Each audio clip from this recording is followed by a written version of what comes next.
UDFിന്റെ ഉരുക്ക് കോട്ടകളാണ് ഈ മലപ്പുറം ജില്ലയും അതോടൊപ്പം തന്നെ എറണാകുളം ജില്ലയും. കോൺഗ്രസ് തുടർച്ചയായി അല്ലെങ്കിൽ UDF തുടർച്ചയായി മത്സരിച്ച് വിജയിച്ചു വന്നിരുന്ന കോതമംഗലമൊക്കെ കഴിഞ്ഞ 2 തവണയായിട്ട് ഇപ്പോൾ ഇടതുപക്ഷത്തിന്റെ കൈകളിലിരിക്കുന്ന ഒരവസ്ഥയൊക്കെയുണ്ട്. പക്ഷെ അതിനൊക്കെ 2026 ഒരുപക്ഷെ മാറ്റങ്ങൾ വന്നേക്കാം. ഇങ്ങനെയൊക്കെയുള്ള ഒരു രാഷ്ട്രീയ സാഹചര്യം നിലനിൽക്കെ എറണാകുളം UDFിന് എത്രത്തോളം സുരക്ഷിതമാണ് എന്ന് നമ്മൾ പരിശോധിക്കേണ്ടതുണ്ട്. വീണ്ടും കോതമംഗലത്ത് UDFിന്റെ സ്ഥാനാർത്ഥിയായിട്ട് വരാൻ സാധ്യതയുള്ളത് കേരള കോൺഗ്രസ് ജോസഫിനെതിരെ ഷിബു തെക്കുംപുറമാണ്. ടൈറ്റ് മത്സരം തന്നെയായിരിക്കും കോതമംഗലത്ത് നടക്കാനും വേണ്ടി പോകുന്നത്. മാത്യു കുഴൽനാടന് എതിരായിട്ടുള്ള ഒരു ജനവികാരം ഉണ്ട് എന്നുള്ളതൊരു യാഥാർത്ഥ്യമാണ്.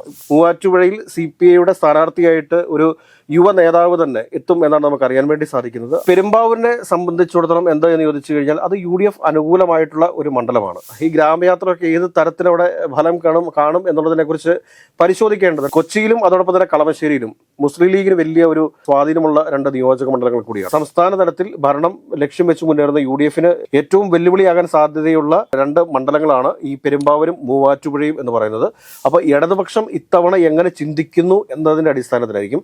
അല്ലെങ്കിൽ ഇടതുപക്ഷ മനസ്സുള്ള ആളുകൾ വിചാരിച്ചാൽ മാത്രമേ അവിടെ VD സതീശന് വിജയിക്കാൻ വേണ്ടി സാധിക്കത്തുള്ളൂ. 6 നിയോജക മണ്ഡലങ്ങളിൽ LDFിന്റെ വിജയം സുനിശ്ചിതമായിരിക്കും. ബാക്കി 8 മണ്ഡലങ്ങളിലേക്ക് UDF ചുരുങ്ങുന്ന ഒരവസ്ഥയുണ്ടാവും. നമസ്കാരം. 2026 നിയമസഭാ തെരഞ്ഞെടുപ്പ് കോൺഗ്രസിനെയും അതുപോലെ തന്നെ UDFിനെയും സംബന്ധിച്ചിടത്തോളം ഏറെ നിർണായകമായ ഒന്നാണ്. അതിൽ തന്നെ UDFിനെ ഏറ്റവും അധികം പിന്തുണയ്ക്കുന്ന ഒരു ജില്ല കൂടിയാണ് എറണാകുളം. എറണാകുളത്തിലെ പല മണ്ഡലങ്ങളും ഒരുപക്ഷെ വെച്ചുമാറാനുള്ള സാഹചര്യം അല്ലെങ്കിൽ പല മണ്ഡലങ്ങളും ലഭിക്കാതിരിക്കാനുള്ള സാഹചര്യം, ചിലത് കിട്ടാനുള്ള സാഹചര്യം ഒക്കെ ഉണ്ട്. എങ്ങനെയായിരിക്കും ഇതിന്റെയൊക്കെ ഒരു സാധ്യത? UDFിന്റെ ഉരുക്ക് കോട്ടകളാണ് ഈ മലപ്പുറം ജില്ലയും അതോടൊപ്പം തന്നെ എറണാകുളം ജില്ലയും. അതായത് UDFിന് ഭരണത്തിൽ എത്തുന്ന സമയത്തും പ്രതിപക്ഷത്തിരിക്കുന്ന സമയത്തും ഏറ്റവും കൂടുതൽ MLA-മാരെ ലഭിക്കുന്ന 2 ജില്ലകളാണ് ഈ എറണാകുളം എന്ന് പറയുന്നത്. പക്ഷേ മലപ്പുറം ഇപ്പോഴും ആ സ്ഥിതിയിൽ തന്നെ തുടരുന്നു എന്ന് വേണം നമ്മൾ മനസ്സിലാക്കാനായിട്ട്. പക്ഷേ എറണാകുളത്തിന് ചില മാറ്റങ്ങളൊക്കെ സംഭവിക്കുന്നുണ്ട്. അതായത് കോൺഗ്രസ് തുടർച്ചയായി അല്ലെങ്കിൽ UDF തുടർച്ചയായി മത്സരിച്ച് വിജയിച്ചു വന്നിരുന്ന കോതമംഗലമൊക്കെ കഴിഞ്ഞ 2 തവണയായിട്ട് ഇപ്പോൾ ഇടതുപക്ഷത്തിന്റെ കൈകളിലിരിക്കുന്ന ഒരവസ്ഥയൊക്കെയുണ്ട്. പക്ഷെ അതിനൊക്കെ 2026 ഒരുപക്ഷെ മാറ്റങ്ങൾ വന്നേക്കാം. എന്നാൽ കോൺഗ്രസിന്റെ പല നിയോജക മണ്ഡലങ്ങളും ഇപ്പോൾ 2011 ജോസഫ് വാഴക്കൻ ജയിക്കുകയും 2016 ജോസഫ് വാഴക്കനെ പരാജയപ്പെടുത്തുകയും ചെയ്ത ഒരു നിയോജക മണ്ഡലമാണ് മൂവാറ്റുപുഴ. അതോടൊപ്പം തന്നെ പെരുമ്പാവൂര്. ഇങ്ങനെയുള്ള സ്ഥലങ്ങളിലൊക്കെ LDF MLA-മാരുണ്ടാകുന്ന ഒരു സാഹചര്യം സൃഷ്ടിക്കപ്പെട്ടിട്ടുണ്ട് എന്നുള്ളത് കൂടി നമ്മൾ പരിശോധിക്കേണ്ടതുണ്ട്. അതോടൊപ്പം തന്നെ കോൺഗ്രസിന്റെ കുത്തക മണ്ഡലമായ ഒന്നാണ് അങ്കമാലി എന്ന് പറയുന്നത്. അങ്കമാലിയിലും ശരിക്കും എന്താ സംഭവിച്ചുകൊണ്ടിരിക്കുന്നത് വെച്ചാൽ 2 പ്രാവശ്യം അവിടെ LDFിന്റെ MLA വന്നു. അത് ഈ അടുത്ത കാലത്താണ് ഞാൻ പറയുന്നത്. ഈ 2006 ശേഷമുള്ളൊരു കാലമാണ് ഞാൻ പറയുന്നത്. മുമ്പുള്ള ഒരു കാലഘട്ടത്തെ കുറിച്ച് 2006 ശേഷം 2008 മണ്ഡല പുനഃക്രമീകരണം വന്നതിന് ശേഷവും അങ്കമാലി പോലെയുള്ള ഒരു സ്ഥലത്ത് LDFിന് MLA ഉണ്ടായി എന്നുള്ളതാണ് ഞാൻ പറയുന്നത്. അപ്പോൾ ഇങ്ങനെയൊക്കെയുള്ള ഒരു രാഷ്ട്രീയ സാഹചര്യം നിലനിൽക്കെ എറണാകുളം UDFിന് എത്രത്തോളം സുരക്ഷിതമാണ് എന്ന് നമ്മൾ പരിശോധിക്കേണ്ടതുണ്ട്. 14 നിയോജക മണ്ഡലങ്ങളാണ് എറണാകുളം ജില്ലയിലുള്ളത്. ഇതിൽ ഇപ്പോൾ 5 നിയോജക മണ്ഡലങ്ങളിൽ LDFും അതോടൊപ്പം തന്നെ 9 ഇടങ്ങളിൽ UDFിന്റെ MLA-മാരുമാണ് ഉള്ളത്. ഈ 2026 വരാൻ പോകുന്ന തെരഞ്ഞെടുപ്പിൽ ചില മാറ്റങ്ങൾ ചില മണ്ഡലങ്ങളിൽ ഉണ്ടാവും. അതിന് സംശയമൊന്നും വേണ്ട. അതിപ്പോൾ കോതമംഗലം തന്നെ നമുക്ക് ആദ്യം എടുത്ത് പരിശോധിക്കാം. കാരണം ഇടുക്കി ജില്ലയോട് ചേർന്ന് കിടക്കുന്ന ഒരു നിയോജക മണ്ഡലമാണ് കോതമംഗലം. കഴിഞ്ഞ 2 തവണയും ഇവിടെ ആന്റണി ജോൺ MLA ആണ് മത്സരിച്ചുകൊണ്ടിരിക്കുന്നത്. അദ്ദേഹം തന്നെയാണ് തുടർച്ചയായി വിജയിച്ചിട്ടുള്ളതും. ഇത്തവണ CPM MLA ആയതുകൊണ്ട് തന്നെ അദ്ദേഹത്തിന് മാറി നിൽക്കേണ്ടി വരും. അപ്പോൾ വേറെ ഏതെങ്കിലും ഒരു പുതുമുഖമായിരിക്കും ഒരുപക്ഷെ കോതമംഗലത്ത് മത്സരിക്കാൻ വേണ്ടി പോകുന്നത്. ആ സമയത്ത് വീണ്ടും കോതമംഗലത്ത് UDFിന്റെ സ്ഥാനാർത്ഥിയായിട്ട് വരാൻ സാധ്യതയുള്ളത് കേരള കോൺഗ്രസ് ജോസഫിനെതിരെ ഷിബു തെക്കുംപുറമാണ്. ഷിബു തെക്കുംപുറത്തിന് കഴിഞ്ഞ കുറേ ദിവസങ്ങളിലെ പ്രവർത്തനങ്ങൾ അത് നമ്മൾ വിലയിരുത്തുന്ന സമയത്ത് നമുക്ക് മനസ്സിലാക്കാൻ സാധിക്കുന്നത് ഒരു ടൈറ്റ് മത്സരം തന്നെയായിരിക്കും കോതമംഗലത്ത് നടക്കാനും വേണ്ടി പോകുന്നത്. ഒരു നേരിയ ഭൂരിപക്ഷത്തിനെങ്കിലും, കാരണം ഭരണവിരുദ്ധ വികാരം വേണ്ട രീതിയിൽ മുതലെടുക്കാനായിട്ട് UDF സംവിധാനങ്ങൾക്ക് കോതമംഗലത്ത് സാധിച്ചാൽ അവിടെ UDFിന് ആ സീറ്റ് CPMന്റെ കയ്യിൽ നിന്ന് പിടിച്ചെടുക്കാൻ വേണ്ടി സാധിക്കുമെന്നുള്ളതൊരു യാഥാർത്ഥ്യമാണ്. അങ്ങനെ ഒരു രാഷ്ട്രീയ യാഥാർത്ഥ്യം നിൽക്കെ തന്നെ നമുക്ക് പറയാതിരിക്കാൻ വയ്യ. കേരളത്തിലെ തന്നെ UDFിന്റെ ഏറ്റവും കരുത്തനായിട്ടുള്ള ഒരു MLA ആണ് മാത്യു കുഴൽനാടൻ. ഈ മാത്യു കുഴൽനാടൻ പ്രതിനിധാനം ചെയ്യുന്ന മൂവാറ്റുപുഴ മണ്ഡലം, ഈ മൂവാറ്റുപുഴ മണ്ഡലത്തെ സംബന്ധിച്ചിട്ട് പറയുമ്പോഴേക്കും മൂവാറ്റുപുഴ മണ്ഡലത്തിൽ മാത്യു കുഴൽനാടന് എതിരായിട്ടുള്ള ഒരു ജനവികാരം ഉണ്ട് എന്നുള്ളതൊരു യാഥാർത്ഥ്യമാണ്. ഇപ്പോൾ മാത്യു കുഴൽനാടനൊക്കെ ഒരുപാട് സോഷ്യൽ മീഡിയ പേജുകളും കാര്യങ്ങളും ഒക്കെ ഉള്ളതാണ്. ഒരു സോഷ്യൽ മീഡിയ സ്റ്റാർ കൂടിയാണ് മാത്യു കുഴൽനാടൻ എന്ന് പറയുന്നത്. ഒരുപക്ഷെ മാത്യു കുഴൽനാടൻ്റെ ഫാൻ ബേസ് ഒക്കെ ഒരുപക്ഷെ നീ എന്തറിഞ്ഞിട്ടാണ് ഇത് സംസാരിക്കുന്നത് എന്നൊക്കെ ചോദിച്ചുകൊണ്ടുള്ള കമന്റുകളൊക്കെ പറഞ്ഞേക്കാം. പക്ഷേ യാഥാർത്ഥ്യം എപ്പോഴും യാഥാർത്ഥ്യമായിട്ട് തന്നെ നിലനിൽക്കും എന്നുള്ള കാര്യം UDF നേതൃത്വം മനസ്സിലാക്കേണ്ടതുണ്ട്. അതിന് ഒരു ഉദാഹരണം പറയുകയാണെങ്കിൽ 2011 ജോസഫ് വാഴക്കൻ മൂവാറ്റുപുഴയിൽ നിന്ന് മത്സരിച്ച് ജയിക്കുന്ന സമയത്ത് അവിടെ പോൾ ചെയ്യപ്പെട്ടിട്ടുള്ള വോട്ട് എന്ന് പറയുന്നത് 75.28% വോട്ടുകളാണ്. അന്ന് ജോസഫ് വാഴക്കൻ അവിടെ നിന്ന് വിജയിക്കുന്നത് ഏകദേശം 6000 വോട്ടിന്റെ വ്യത്യാസത്തിലാണ്. അന്ന് ജോസഫ് വാഴക്കന്റെ എതിരാളിയായിട്ട് CPI നിന്ന് വന്ന ബാബു ജോസഫ് എന്ന് പറയുന്ന ഒരാളാണ്. അതുകൂടാതെ BJPയുടെ ഒരു ജിജി ജോസഫ്, അന്ന് BJP വെറും 4367 വോട്ടുകൾ മാത്രമാണ് പിടിച്ചിട്ടുള്ളത് എന്നുകൂടി നമ്മൾ മനസ്സിലാക്കുക. അപ്പോൾ അതിനുശേഷം പിന്നീട് നമ്മൾ നോക്കുമ്പോൾ 2016 ജോസഫ് വാഴക്കനെ എൽദോ അബ്രാഹം എന്ന് പറയുന്ന CPIയുടെ ചെറുപ്പക്കാരനായിട്ടുള്ള സഖാവ് പരാജയപ്പെടുത്തുന്ന സമയത്ത് ഉണ്ടായിരുന്ന വോട്ടിംഗ് പെർസെന്റേജ് എന്ന് പറയുന്നത് 80%. 80% വോട്ട് നേടുന്ന സമയത്താണ് എൽദോ 10,000-ൽ പരം വോട്ടുകൾക്ക് ആരെ പരാജയപ്പെടുത്തുന്നത്? ജോസഫ് വാഴക്കനെ പരാജയപ്പെടുത്തുന്നത്. അതിനുശേഷം വീണ്ടും അത് 2021 വരുന്ന സമയത്ത് വോട്ടിംഗ് പെർസെൻറ്റേജ് 75% വീണ്ടും കുറയുന്നു. അപ്പോൾ ഈ 75% വീണ്ടും കുറയുന്ന സാഹചര്യത്തിലാണ് മാത്യു കുഴൽനാടൻ വീണ്ടും 6000-ഓളം അടുത്ത വോട്ടുകൾക്ക് മൂവാറ്റുപുഴയിൽ വിജയിക്കുന്നത്. അപ്പോൾ 2011 നടന്ന തെരഞ്ഞെടുപ്പിലും അതോടൊപ്പം തന്നെ 2021 നടന്ന തെരഞ്ഞെടുപ്പിലും ടോട്ടൽ പോൾ ചെയ്തിട്ടുള്ള വോട്ടിന്റെ പെർസെൻറ്റേജ് എന്ന് പറയുന്നത് 75%. ഈ 75% മുകളിലേക്ക് വോട്ട് പോൾ ചെയ്യപ്പെട്ട് കഴിഞ്ഞാൽ അവിടെ സംഭവിക്കുക എന്തെന്ന് ചോദിച്ചു കഴിഞ്ഞാൽ LDFന് അനുകൂലമായിട്ടുള്ള ഒരു നീക്കം ഉണ്ടാവും. ജോസഫ് വാഴക്കൻ ഈ 2016 പരാജയപ്പെടാനായിട്ടുണ്ടായ ഒരു കാരണം എന്തെന്ന് ചോദിച്ചു കഴിഞ്ഞാൽ അന്ന് ആ സമയത്താണ് കേരള കോൺഗ്രസിലെ ഫ്രാൻസിസ് ജോർജ് വിഭാഗം ജനാധിപത്യ കേരള കോൺഗ്രസ് ഉണ്ടാക്കി LDFിലേക്ക് പോകുന്നത്. ഈ ഫ്രാൻസിസ് ജോർജ് വിഭാഗത്തിന് കുറച്ചൊക്കെ സ്വാധീനമുള്ള ചില പഞ്ചായത്തുകൾ മൂവാറ്റുപുഴ നിയോജക മണ്ഡലത്തിന്റെ അതിർത്തികളിലുണ്ട്. ഇന്നിപ്പോ ഫ്രാൻസിസ് ജോർജ് കേരള കോൺഗ്രസ് ജോസഫിന്റെ ഭാഗമായിട്ട് UDFന്റെ കോട്ടയം MP ആണ്. പക്ഷെ എങ്കിൽ തന്നെയും അന്ന് LDFിൽ പോയിട്ടുള്ള ആളുകളിൽ എത്ര പേർ തിരിച്ച് UDFിലേക്ക് വന്നിട്ടുണ്ട് എന്നുള്ള കാര്യം പരിശോധിക്കേണ്ടതാണ്. അവർ പലരും ഇപ്പോഴും ആന്റണി രാജുവുമായി ചേർന്ന് ആ ഒരു ജനാധിപത്യ കേരള കോൺഗ്രസിന്റെ ഭാഗമായിട്ട് തന്നെ LDFിൽ തുടരുന്ന ഒരു സാഹചര്യമുണ്ട്. കഴിഞ്ഞ തവണ എന്തുകൊണ്ട് മാത്യു കുഴൽനാടൻ വിജയിച്ചു എന്ന് ചോദിച്ചു കഴിഞ്ഞാൽ, എൽദോ എബ്രാഹിം പരാജയപ്പെട്ടു എന്ന് ചോദിച്ചു കഴിഞ്ഞാൽ, ഇദ്ദേഹം നിയമസഭയിൽ നടത്തിയ ഒരു പ്രസംഗമുണ്ട്. അതായത് വൈദ്യുതി വകുപ്പിനെയാണോ ധനകാര്യ വകുപ്പിനെയാണോ വളരെ നിശിതമായി വിമർശിച്ചുകൊണ്ട് ഇദ്ദേഹം നിയമസഭയിൽ പ്രസംഗിക്കുന്ന ഒരു കാഴ്ച നമ്മളെല്ലാവരും കണ്ടതാണ്. അപ്പൊ അങ്ങനെ സംസാരിക്കുന്ന സമയത്ത് പിണറായി വിജയൻ സഖാവ് പെട്ടെന്ന് ഈ ഒരു വിഷയത്തിൽ ഇടപെടുകയും നിങ്ങൾ ഇത് അറിഞ്ഞുകൊണ്ടാണോ ഈ വിഷയങ്ങളൊക്കെ സംസാരിക്കുന്നതെന്ന് ചോദിച്ച് അദ്ദേഹത്തെ ശകാരിക്കുന്ന ഒരു കാഴ്ച നമ്മൾ കണ്ടതാണ്. ഈ ശകാരം കഴിഞ്ഞ ഇലക്ഷനെ ബാധിച്ചിട്ടുണ്ട്. അപ്പോൾ അതെങ്ങനെയെന്ന് ചോദിച്ചു കഴിഞ്ഞാൽ CPMന്റെ വോട്ടുകൾ എൽദോ എബ്രാഹിം ഇനി നിയമസഭയിൽ വേണ്ട എന്നൊരു തീരുമാനം എടുക്കാനുള്ള സാഹചര്യമുണ്ട്. അതുകൊണ്ട് തന്നെ ഇത്തവണ മൂവാറ്റുപുഴയിൽ CPIയുടെ സ്ഥാനാർത്ഥിയായിട്ട് ഒരു യുവ നേതാവ് തന്നെ എത്തും എന്നാണ് നമുക്ക് അറിയാൻ വേണ്ടി സാധിക്കുന്നത്. അങ്ങനെ വരുന്ന സാഹചര്യത്തിൽ തീർച്ചയായിട്ടും മാത്യു കുഴൽനാടനെ സംബന്ധിച്ച് മാത്യു കുഴൽനാടന് ഒരു വെല്ലുവിളി തന്നെയാണ്. പോളിംഗ് ശതമാനം ഇത്തവണ ഉയരാൻ സാധ്യതയുണ്ട്. കാരണം CPMഉം CPIയും അതോടൊപ്പം തന്നെ LDF സംവിധാനങ്ങളും, അതായത് 2016 അല്ലെങ്കിൽ 2011 ഒക്കെ കേരള കോൺഗ്രസ് എമ്മും UDFന്റെ പക്ഷത്തായിരുന്നു. ഇന്ന് ഇപ്പോൾ ഈ കേരള കോൺഗ്രസ് എമ്മും ആരുടെ കൂട്ടത്തിലാണ്?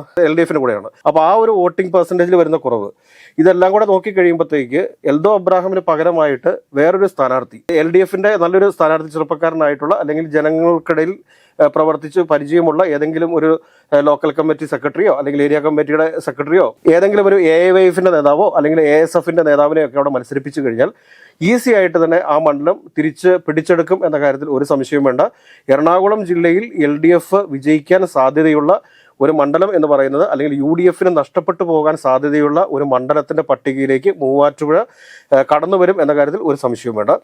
ഇനി ഒരു പക്ഷേ നമ്മൾ UDFന് വെല്ലുവിളിയാകുന്ന മറ്റൊരു മണ്ഡലമാണ് പെരുമ്പാവൂർ എന്ന് പറയുന്നത്.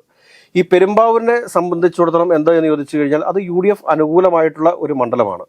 പക്ഷെ അവിടെ പലപ്പോഴും ഇപ്പൊ സാജു പോളിനെ പോലുള്ള സ്വതന്ത്രന്മാരെ ഇട്ട് മത്സരിപ്പിക്കുന്ന സമയത്ത് LDF ആ മണ്ഡലം കൈക്കലാക്കാറുണ്ട്. അപ്പൊ ഇത്തവണത്തെ രാഷ്ട്രീയ സാഹചര്യം എന്താണെന്ന് ചോദിച്ചു കഴിഞ്ഞാൽ, കഴിഞ്ഞ പ്രാവശ്യം 2021 നടന്ന തെരഞ്ഞെടുപ്പിൽ അവിടെ നിന്നും മത്സരിച്ച് ജയിച്ചിട്ടുള്ളത് എൽദോസ് കുന്നപ്പള്ളി തന്നെയാണ്. പക്ഷെ എൽദോസ് കുന്നപ്പള്ളിക്ക് കഴിഞ്ഞ പ്രാവശ്യം അദ്ദേഹത്തിന് ഒരു വെല്ലുവിളി തന്നെയായിരുന്നു. ബാബു ജോസഫ് എന്ന് പറയുന്ന കേരള കോൺഗ്രസ് എമ്മിന്റെ ആളാണ് അവിടെ ഒന്ന് മത്സരിച്ചത്. അപ്പോൾ കഴിഞ്ഞ പ്രാവശ്യത്തെ ഒരു പ്രധാനപ്പെട്ട പ്രശ്നം എന്തെന്ന് ചോദിച്ചു കഴിഞ്ഞാൽ, കേരള കോൺഗ്രസ് എം പെട്ടെന്ന് LDFിലേക്ക് എത്തുകയും LDFന്റെ അടിത്തട്ടിൽ, അതായത് ബ്രാഞ്ച് തലങ്ങളിലൊക്കെയുള്ള പ്രവർത്തനങ്ങളിൽ ഇവരുമായിട്ട് സഹകരിക്കാനുള്ള ചില ബുദ്ധിമുട്ടുകൾ കാര്യങ്ങൾ ഒക്കെ ഉണ്ടായി. അതിന്റെ അടിസ്ഥാനത്തിലാണ് കഴിഞ്ഞ തവണ ബാബു ജോസഫ് 3000-ൽ പരം വോട്ടുകൾക്ക് മാത്രമാണ് പെരുമ്പാവൂരിൽ ഈ ബാബു ജോസഫ് പരാജയപ്പെട്ടിട്ടുള്ളത്. അതിനു മുമ്പ് 2016 നടന്ന തെരഞ്ഞെടുപ്പിൽ 7000 വോട്ടുകളുടെ വ്യത്യാസത്തിലാണ് എൽദോസ് കുന്നപ്പള്ളി സാജു പോളിനെ പരാജയപ്പെടുത്തിയത്. ഇതിവിടെ വോട്ടിംഗ് ശതമാനത്തിന്റെ അടിസ്ഥാനത്തിലാണല്ലോ, അത് കൂടുകയോ കുറയോ ചെയ്ത് കഴിഞ്ഞാൽ ഇതിൽ വ്യത്യാസം വരില്ലേ? ഇവിടെ നമ്മൾ മനസ്സിലാക്കേണ്ട കാര്യം എന്താ വെച്ചാൽ, 78% പോളിംഗ് വന്ന സമയത്താണ് എൽദോസ് കുന്നപ്പള്ളിയുടെ ഭൂരിപക്ഷം താഴേക്ക് വന്നത്. 78% പോളിംഗ് നടന്ന സമയത്ത് ഈ എൽദോസ് കുന്നപ്പള്ളി 2016 മത്സരിക്കുന്ന സമയത്ത് 84% വോട്ടിംഗ് നടന്നിരുന്നു. ഈ 84% വോട്ടിംഗ് നടന്ന സമയത്ത് എൽദോസ് കുന്നപ്പള്ളിക്ക് ഏകദേശം 7000-ന് മുകളിൽ വോട്ടിന്റെ ഭൂരിപക്ഷമുണ്ട്. അതുകൂടാണ്ട് 2011 81% വോട്ടിംഗ് നടക്കുന്ന സമയത്ത് അവിടെ അന്ന് സാജു പോളിനെതിരെ മത്സരിച്ച് ജെയ്സൺ ജോസഫാണ്. അന്ന് സാജു പോൾ വിജയിച്ചത് ഏകദേശം 3000 പേരെ വോട്ടിന്റെ ഭൂരിപക്ഷത്തിലാണ്. അതായത് ടൈറ്റ് മത്സരം തന്നെ നടക്കാൻ സാധ്യതയുള്ള ഒരു മണ്ഡലമാണ് പെരുമ്പാവൂർ എന്ന് പറയുന്നത്. പക്ഷേ പെരുമ്പാവൂരിനെ സംബന്ധിച്ച് ഞാൻ പറഞ്ഞല്ലോ, എൽദോസ് കുന്നപ്പള്ളിക്കെതിരെ ഉയർന്നു വന്നിട്ടുള്ള ചില ആരോപണങ്ങളും ചില FIRകളും ഒക്കെ ഉണ്ട്.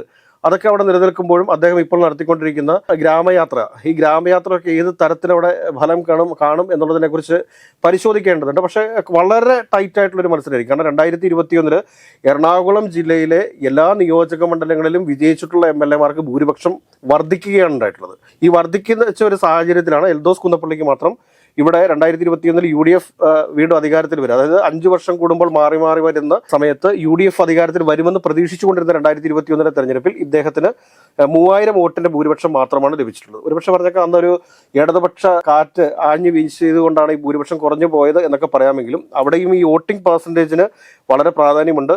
78% വോട്ടിന്റെ പോളിംഗ് നടക്കുന്ന സമയത്ത് കഴിഞ്ഞ പ്രാവശ്യം എൽദോസ് 3000 പേരെ വോട്ടുകൾക്ക് വിജയിച്ചിട്ടുള്ളത്. 84% വോട്ടിംഗ് ആണ് 2016 നടന്നിട്ടുള്ളത്. കാരണം അന്ന് എൽദോസ് കുന്നപ്പള്ളി ചെറുപ്പക്കാരനാണ്. ജില്ലാ പഞ്ചായത്ത് മെമ്പർ സ്ഥാനമൊക്കെ കഴിഞ്ഞതിന് ശേഷം അദ്ദേഹം പെരുമ്പാവൂരിന്റെ MLA ആയിട്ട് മത്സരിക്കുന്ന സമയത്ത് അദ്ദേഹത്തിനുണ്ടായിരുന്ന ഒരു പ്രതിച്ഛായ, ഒരു ചെറുപ്പക്കാരനെ MLA ആക്കാനുള്ളൊരു ആവേശം, അതുകൂടാണ്ട് ജാക്കോബിറ്റ് സഭാ വിഭാഗത്തിന്റെ ഏറ്റവും അടുത്തയാളാണ് എൽദോസ് കുന്നപ്പള്ളി. അപ്പോൾ ഇതെല്ലാം വെച്ചുകൊണ്ടാണ് അദ്ദേഹത്തെ അന്ന് 84% എല്ലാവരും വോട്ട് ചെയ്യാൻ വേണ്ടി എത്തുകയും പള്ളികളിൽ നിന്നൊക്കെ ഇടയലേഖനങ്ങളൊക്കെ പോവുകയൊക്കെ ചെയ്തിട്ടുണ്ട് ഈ എൽദോസ് കുന്നപ്പള്ളിക്ക് അനുകൂലമായിട്ട്. അപ്പോൾ അങ്ങനെ വന്നു കഴിഞ്ഞപ്പോഴത്തേക്കാണ് ഈ 84% പോളിംഗ് നടക്കുകയും ഇദ്ദേഹത്തിന് 7000 പേരെ വോട്ടിന്റെ ഭൂരിപക്ഷത്തിന് ഇദ്ദേഹത്തിന് സാജു പോളിനെ അട്ടിമറിക്കാൻ സാധിച്ചത്. അതായത് 7000 വോട്ടിന്റെ ഭൂരിപക്ഷം എന്ന് പറയുമ്പോഴത്തേക്ക് ഒരു കാര്യം മനസ്സിലാക്കുക, 3000 വോട്ടിന് 2011 ജെയ്സൺ ജോസഫിനെ സാജു പോൾ പരാജയപ്പെടുത്തിയതാണ് പെരുമ്പാവൂർ. ഈ 3000 വോട്ടുകളെ മറികടന്നുകൊണ്ട് 7000 വോട്ടിന്റെ ഭൂരിപക്ഷത്തിലേക്ക് എത്താനായിട്ട് എൽദോസ് കുന്നപ്പള്ളിക്ക് 84.25% പോളിംഗ് നടക്കേണ്ടി വന്നു. അപ്പോൾ കഴിഞ്ഞ പ്രാവശ്യം അത് ഈ മറികടന്ന വോട്ട് കൂടാതെ ഇദ്ദേഹത്തിന്റെ ഭൂരിപക്ഷം താഴേക്ക് വരുവാണ്. അപ്പോൾ 7000-ഓളം വോട്ടുകൾ ഇദ്ദേഹത്തിന് അവിടെ കുറഞ്ഞിട്ടുണ്ട്, കൂടുകയല്ല ഇദ്ദേഹത്തിന് കുറഞ്ഞിട്ടുണ്ട് എന്നുള്ള വസ്തുത നമ്മൾ കണക്കാക്കേണ്ടതുണ്ട്. പിന്നെ കേരള കോൺഗ്രസിന്റെ വോട്ടുകളും ഇപ്രാവശ്യം ആരും കഴിഞ്ഞ പ്രാവശ്യം കേരള കോൺഗ്രസ് മത്സരിച്ചിട്ടുള്ള പല മണ്ഡലങ്ങളിലും നേരിട്ട പ്രശ്നമാണ് പെട്ടെന്ന് മുന്നണിയിലേക്ക് എത്തുന്നത്. പഞ്ചായത്ത് ഇലക്ഷനിലാണ് ഇവർ മുന്നണിയിലേക്ക് പ്രവേശിക്കുന്നത്. അതിനുശേഷം നടന്ന തെരഞ്ഞെടുപ്പിൽ അവിടെയുള്ള ലോക്കൽ പ്രാദേശിക നേതാക്കന്മാരുമായിട്ട് ഇവർക്കുള്ള ഒരു ആത്മബന്ധം വളരെ കുറവായിരുന്നു. ഇത്തവണ പക്ഷെ അങ്ങനെയല്ല. കഴിഞ്ഞ ഒരു 5-6 വർഷക്കാലത്തെ ഈ ഒരു യോജിപ്പോടുള്ള പ്രവർത്തനം, അത് LDF ഉണ്ടാക്കുന്ന ഒരു ഐക്യമുണ്ട്. ഈ ഐക്യത്തിൽ ഒരു പക്ഷേ പെരുമ്പാവൂർ LDF തന്നെ തിരിച്ചു പിടിക്കാനുള്ള സാധ്യതയുണ്ട്. അപ്പോൾ പ്രധാനപ്പെട്ട 2 മണ്ഡലങ്ങളാണ് ആർക്ക് നഷ്ടപ്പെടാൻ സാധ്യതയുള്ളത്, UDFന് നഷ്ടപ്പെടാൻ സാധ്യതയുള്ളത്. കോതമംഗലവും ഞാൻ പറഞ്ഞ പോലെ തന്നെയാണ്. കോതമംഗലത്തെ പെർസെൻറ്റേജിന്റെ കണക്കൊന്നും ഞാൻ പറയുന്നില്ല, പക്ഷേ കോതമംഗലം UDF അനുകൂല മണ്ഡലമാണ്. അവിടെ കഴിഞ്ഞ 2 തവണയായിട്ട് ആന്റണി ജോൺ ആണ്. എന്നാൽ ഇത്തവണ അത് UDF കേരള കോൺഗ്രസ് ജോസഫിന് ഷിബു തെക്കുംപുറത്തിലൂടെ തിരിച്ചു പിടിക്കാനുള്ള സാധ്യതകൾ നമുക്ക് മുമ്പിലുണ്ട്. ഇനി അടുത്തതായിട്ട് ബാക്കി ഇപ്പോൾ LDFന്റെ കൈവശം ഇരിക്കുന്ന വൈപ്പിൻ ഒരു കാരണവശാലും അത് നഷ്ടപ്പെടാൻ വേണ്ടി പോകുന്നില്ല. കൊച്ചിയിൽ മാക്സി തന്നെ വീണ്ടും മത്സരിക്കാനാണ് സാധ്യത. അദ്ദേഹത്തിന് 2 വട്ടം കഴിഞ്ഞുവെങ്കിലും അതിനൊരു ഇളവ് അദ്ദേഹത്തിന് ലഭിച്ചേക്കാം. 3-ാം വട്ടവും അദ്ദേഹം തന്നെയാണ് കൊച്ചിയിൽ നിന്ന് മത്സരിക്കാനുള്ള സാധ്യതയുള്ളത്. അദ്ദേഹം മത്സരിക്കുകയാണെങ്കിൽ അദ്ദേഹം തന്നെ വിജയിക്കും എന്ന കാര്യത്തിൽ തർക്കം വേണ്ട. ഈ കൊച്ചിയിലും അതോടൊപ്പം തന്നെ കളമശ്ശേരിയിലും മുസ്ലിം ലീഗിന് വലിയ ഒരു സ്വാധീനമുള്ള 2 നിയോജക മണ്ഡലങ്ങൾ കൂടിയാണ്. പക്ഷേ ഈ മുസ്ലിം ലീഗിനകത്ത് ജില്ലാതലത്തിൽ നിലനിൽക്കുന്ന ഗ്രൂപ്പ് പ്രശ്നങ്ങൾ അത് UDFന് വിജയത്തെ ബാധിക്കാനായിട്ടുള്ള സാധ്യതകളുമുണ്ട്. കഴിഞ്ഞ തവണ കളമശ്ശേരി നിയോജക മണ്ഡലമൊക്കെ നഷ്ടപ്പെട്ടു പോകാനുള്ള പ്രധാനപ്പെട്ട കാരണം എന്ന് പറയുന്നത് UDFനകത്തെ പ്രശ്നങ്ങളാണ്. ഇത്തവണ P രാജീവ് അദ്ദേഹമാണ് കളമശ്ശേരിയിൽ കഴിഞ്ഞ തവണ വിജയിച്ചിട്ടുള്ളത്. ഇത്തവണയും അദ്ദേഹം തന്നെ വീണ്ടും മത്സരിക്കാനായിട്ടുള്ള സാധ്യതകളുണ്ട്. അദ്ദേഹം തന്നെ മത്സരിക്കുന്ന സമയത്ത് അദ്ദേഹം വ്യവസായ സൗഹൃദമായിട്ടുള്ള ഒരുപാട് പദ്ധതികളും പരിപാടികളും ഒക്കെ കളമശ്ശേരി നിയോജക മണ്ഡലത്തിൽ കൊണ്ടുവന്നിട്ടുണ്ട്. അതിൻ്റെയൊക്കെ ഒരു ബെനിഫിറ്റ് തീർച്ചയായിട്ടും P രാജീവിനുണ്ടാവും. അതോടൊപ്പം തന്നെ ഈ മുസ്ലിം ലീഗിനിടയിലെ തമ്മിലടി കൃത്യമായിട്ട് P രാജീവ് പ്രയോജനപ്പെടുത്തുകയും ചെയ്തു കഴിഞ്ഞാൽ കളമശ്ശേരി നിയോജക മണ്ഡലം നിലനിർത്തിക്കൊണ്ട് പോകാനായിട്ട് P രാജീവിന് സാധിക്കും എന്ന കാര്യത്തിൽ തർക്കം വേണ്ട. അതിനു മുമ്പ് മുസ്ലിം ലീഗിന്റെ പ്രശ്നങ്ങളൊക്കെ പരിഹരിക്കപ്പെട്ട് കഴിഞ്ഞാൽ ഒരുപക്ഷെ P രാജീവിന് ഒരു വെല്ലുവിളിയായിരിക്കും കളമശ്ശേരി എന്ന കാര്യത്തിൽ തർക്കമില്ല. എങ്കിൽ തന്നെയും എനിക്ക് തോന്നുന്നു, കാരണം P രാജീവ് കൊണ്ടുവന്നിട്ടുള്ള വികസന പദ്ധതികളൊക്കെ തന്നെയും കളമശ്ശേരി നിയോജക മണ്ഡലം കേന്ദ്രീകരിച്ചുകൊണ്ടാണ്. ഒരുപാട് കെൽട്രോണിന്റെ ഉൾപ്പെടെയുള്ള ഒരുപാട് വ്യവസായ സൗഹൃദ പദ്ധതികളും പരിപാടികളും ഒക്കെ അദ്ദേഹം കളമശ്ശേരിയിൽ കൊണ്ടുവന്നിട്ടുണ്ട്. അപ്പോൾ അതിന്റെ അടിസ്ഥാനത്തിൽ കളമശ്ശേരി നിലനിർത്തും എന്ന കാര്യത്തിൽ തർക്കം വേണ്ട. അപ്പോൾ 14 നിയോജക മണ്ഡലങ്ങളിൽ UDFന്റെ കൈവശം ഇരിക്കുന്ന 2 മണ്ഡലങ്ങളും കൂടി തിരിച്ചുപിടിച്ച് ഇത് 6ലേക്ക് എത്താനായിട്ടുള്ള സാധ്യതകളാണ് LDF മുമ്പിലുള്ളത്. 2026 സംസ്ഥാന തലത്തിൽ ഭരണം ലക്ഷ്യം വെച്ച് മുന്നേറുന്ന UDF ഏറ്റവും വെല്ലുവിളിയാകാൻ സാധ്യതയുള്ള 2 മണ്ഡലങ്ങളാണ് ഈ പെരുമ്പാവൂരും മൂവാറ്റുപുഴയും എന്ന് പറയുന്നത്. പെരുമ്പാവൂരും മൂവാറ്റുപുഴയും തിരിച്ചുപിടിക്കുകയും അതോടൊപ്പം തന്നെ കോതമംഗലം, വൈപ്പിൻ, കൊച്ചി, കളമശ്ശേരി നിലനിർത്താനും സാധിച്ചു കഴിഞ്ഞാൽ 6 നിയോജക മണ്ഡലങ്ങളിൽ LDF വിജയം സുനിശ്ചിതമായിരിക്കും. ബാക്കി 8 മണ്ഡലങ്ങളിലേക്ക് UDF ചുരുങ്ങുന്ന ഒരവസ്ഥയുണ്ടാവും.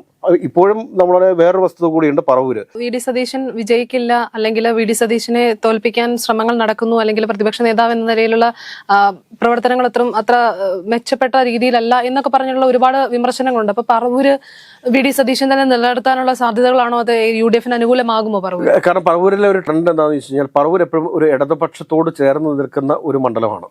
എങ്കിലും അവിടെ നിന്നുകൊണ്ടാണ് കഴിഞ്ഞ 4-5 പ്രാവശ്യമായിട്ട് VD സതീശൻ വിജയിച്ചുകൊണ്ടിരിക്കുന്നത്. അത് അദ്ദേഹത്തിന് ഇടതുപക്ഷത്തിൻ്റെ കൂടി വോട്ട് ലഭിക്കുന്നതുകൊണ്ടാണ്. അപ്പോൾ ഇടതുപക്ഷം ഇത്തവണ എങ്ങനെ ചിന്തിക്കുന്നു എന്നതിൻ്റെ അടിസ്ഥാനത്തിലായിരിക്കും. അല്ലെങ്കിൽ ഇടതുപക്ഷ മനസ്സുള്ള ആളുകൾ വിചാരിച്ചാൽ മാത്രമേ അവിടെ VD സതീശന് വിജയിക്കാൻ വേണ്ടി സാധിക്കത്തുള്ളൂ. പിന്നെ വേറൊരു കാര്യം എന്താ വെച്ചാൽ, കോൺഗ്രസിനകത്ത് തന്നെ അദ്ദേഹം ഒരു മുഖ്യമന്ത്രി സ്ഥാനാർത്ഥി ആയതുകൊണ്ട് അദ്ദേഹത്തിനെതിരെ സ്വന്തം പാർട്ടിക്കകത്ത് തന്നെ പാര വരാനായിട്ടുള്ള സാധ്യതകൾ വളരെയേറെ കൂടുതലാണ്. അപ്പോൾ ഈ പാർട്ടിക്കകത്ത് എന്ത് എപ്പോൾ എങ്ങനെ ചെയ്യുമെന്നൊന്നും നമുക്ക് പ്രെഡിക്റ്റ് ചെയ്യാൻ വേണ്ടി സാധിക്കത്തില്ല. പറവൂരിൻ്റെയൊക്കെ സാധ്യതകൾ വീണ്ടും നമ്മൾ പരിശോധിക്കേണ്ടതുണ്ട്. അപ്പോൾ അത് വീണ്ടും നമ്മൾ എറണാകുളം ജില്ലയെക്കുറിച്ച് പറഞ്ഞു വരുന്ന സമയത്ത് നമുക്ക് ഇത് പറയാം എന്നാണ് എനിക്ക് തോന്നുന്നത്. അത് കൂടാണ്ട് പിന്നെ അങ്കമാലി കോൺഗ്രസിന് സുരക്ഷിതമായ ഒരു മണ്ഡലം തന്നെയാണ്. ഒരു തരത്തിലൊരു പ്രശ്നം സംഭവിക്കാൻ വേണ്ടി പോകുന്നില്ല. അപ്പോൾ നമ്മൾ മനസ്സിലാക്കേണ്ട ഒരു കാര്യം എന്താ വെച്ച് കഴിഞ്ഞാൽ, നമ്മൾ ആദ്യം പറഞ്ഞതിൻ്റെ അകത്തൊരു ചെറിയൊരു കറക്ഷൻ വരുന്നുണ്ട്. അതെന്താണെന്ന് ചോദിച്ചു കഴിഞ്ഞാൽ, 4 സീറ്റല്ല ഇപ്പോൾ LDFിൻ്റെ കൈവശമുള്ളത്. LDFിൻ്റെ കൈവശം ഇപ്പോൾ ഉള്ളത് 5 സീറ്റുകളാണ്. കുന്നത്തുനാട് നമ്മൾ പരിശോധിക്കാനായിട്ട് വിട്ടുപോയിരുന്നു. അപ്പോൾ കുന്നത്തുനാട് ഉൾപ്പെടെ 5 സീറ്റുകളും പ്ലസ് 2 സീറ്റുകൾ, അതായത് മൂവാറ്റുപുഴയും പെരുമ്പാവൂരും കൂടെ തിരിച്ചു പിടിക്കാനായിട്ട് LDFിന് സാധിച്ചാൽ അത് 7 സീറ്റാവും. 7 സീറ്റാകുമ്പോഴത്തേക്കും എന്ന് പറയുമ്പോഴത്തേക്ക് രണ്ടും ഈക്വൽ ആയിട്ട് മാറുകയാണ്.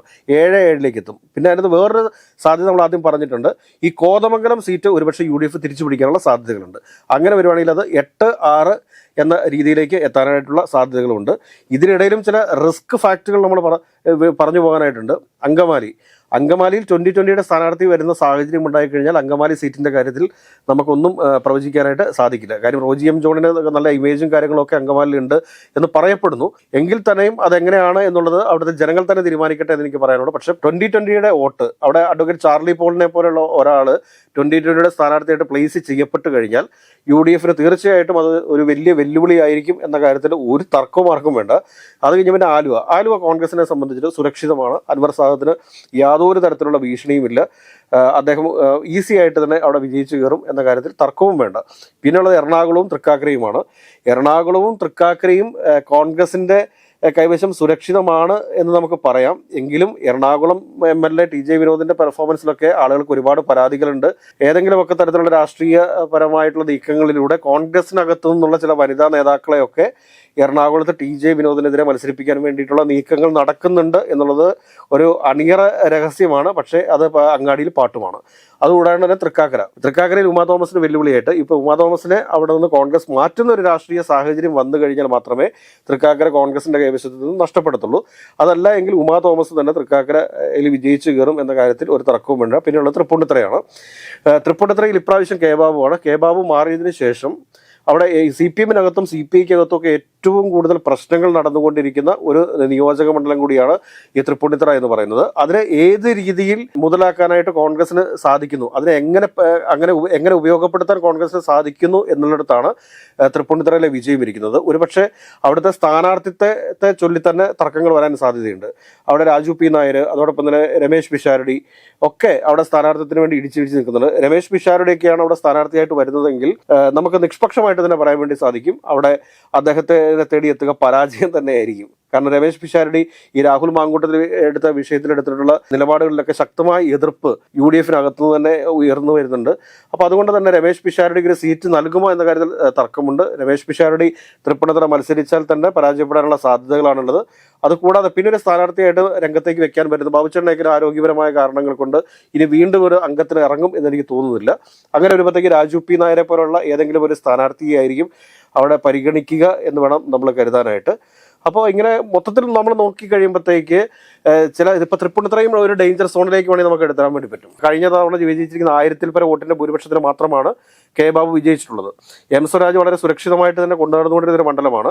2016 അദ്ദേഹം വിജയിച്ചതാണ്. എന്നാൽ അദ്ദേഹത്തിന്റെ ചില ധാർഷ്ട്യം, ആളുകളോടൊക്കെ അദ്ദേഹമായിട്ടൊരു ആക്സസ് ഇല്ലാത്തൊരവസ്ഥ, ഇങ്ങനെയൊക്കെ വന്നു കഴിഞ്ഞപ്പോഴത്തേക്കാണ് അദ്ദേഹം അവിടെ പരാജയപ്പെട്ടിട്ടുള്ളത്. അതോടൊപ്പം തന്നെ CIT-യുമായി ബന്ധപ്പെട്ട് അവിടെ ഉണ്ടായിട്ടുള്ള ചില വിഷയങ്ങൾ, ഇതിലൊക്കെയാണ് അദ്ദേഹത്തിന് അവിടെ പരാജയം സംഭവിച്ചിട്ടുള്ളത്. എം സ്വരാജ് ആണെങ്കിലും VT ബൽറാം ഒക്കെ ആണെങ്കിലും ഈ പല പല വിഷയങ്ങളിൽ, എല്ലാ സാമൂഹിക വിഷയങ്ങളിലും കൃത്യമായ ഒരു നിലപാട് പ്രഖ്യാപിക്കുന്ന ആളാണ്. അങ്ങനെ നിലപാട് പ്രഖ്യാപിക്കുമ്പോൾ ചില സമുദായങ്ങൾക്കൊക്കെ ഇദ്ദേഹത്തോട് എതിർപ്പുണ്ടാവുക സ്വാഭാവികമാണ്. അത് ഇലക്ഷനിൽ അവർ അതിനുള്ള പ്രതികാരം ചെയ്യും. അങ്ങനെ വരുമ്പോഴത്തേക്കാണ് ഇവരുടെ വിജയസാധ്യത മങ്ങിപ്പോകുന്നത്. ഈ എം സ്വരാജും VT ബൽറാമും ഇവരൊക്കെ നിയമസഭയിൽ ഉണ്ടാവണമെന്നാണ് കേരളത്തിലെ പൊതുസമൂഹം ശരിക്കും പറഞ്ഞാൽ ആഗ്രഹിക്കുന്നത്.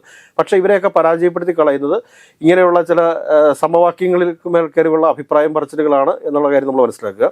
അപ്പോൾ തൃപ്പൂണിത്തുറയും നമ്മൾ ഒരു ടൈറ്റ് ഫൈറ്റിലേക്ക് തന്നെ ആയിരിക്കും പോവുക. അങ്ങനെ വന്നു കഴിഞ്ഞാൽ ഒരുപക്ഷെ കോതമംഗലം തിരിച്ചു പിടിക്കാനും UDF-ന് വരാത്ത പക്ഷം ഒരുപക്ഷെ 8 സീറ്റുകളിൽ വരെ LDF വിജയിക്കാനുള്ള സാധ്യതകളുണ്ട്.